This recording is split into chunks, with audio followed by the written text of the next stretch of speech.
কেউ কেউ তার বাপের নাকি ভরতপুর থানা, ভরতপুর থানাটা নাকি তাদের পকেটে আছে, থানার ভয় দেখাচ্ছে।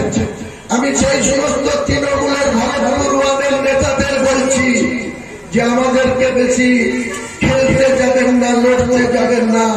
এরকম ভরতপুর থানা কেন গোটা জেলা প্রশাসনকে কি করে দিতে হয়, কি করে জেলা প্রশাসনের পরিবর্তন করতে হয়, সেটা হুমায়ুন কবির দীর্ঘ 40 বছরের রাজনীতিতে সিপিএম যখন 34 বছর ক্ষমতায় ছিল, অনেক আমাদের দাবিতে, আমাদের ডিমান্ডে, আমাদের অনশনে, আমাদের বিক্ষোভে অনেক অসীম পরিবর্তন হয়েছে।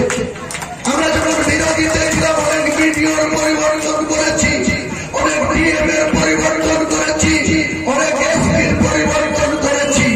এখন শাসক দলে আছি, তাই উপর পদে থুতু ফেললে নিজের গায়ে পড়বে বলে কখনো কখনো অনেক সিভিক ভলেন্টিয়ারের চুমকানি আমাদের কর্মীদের শুনতে হচ্ছে। কিন্তু আমি সাবধান করে দিচ্ছি, কেই করলে যে পা দেওয়ার চেষ্টা করবেন না। পুলিশ প্রশাসন আপনি নিরপেক্ষ ভাবে প্রশাসন চালান। ওসির আন্ডারে যতই অন্যান্য অফিসার থাকুন, তিনারা আপনাদের সঠিকভাবে ওসির গাইডলাইন মেনে চালাবেন। দু একজন বাতক পরে একসাথে আছে, তারা ওই পল্লী স্ত্রীতে গিয়ে এখানকার ভরতপুরের তৃণমূল কংগ্রেসের নেতাদের পকেটে ঢুকে তারা মনে করছে যে আমাদের সঙ্গে পাঙ্গা নেবে।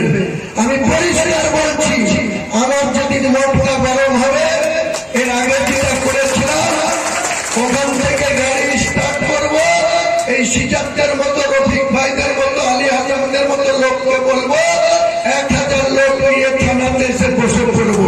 তখন বলবে যে ভরতপুরের থানার যারা আছেন তাদের বাবা আছে এসপি আর দাদু আছে ডিআইজি, ডিআইজি পর্যন্ত হিলে যাবে, এসপি তো হিলবেই।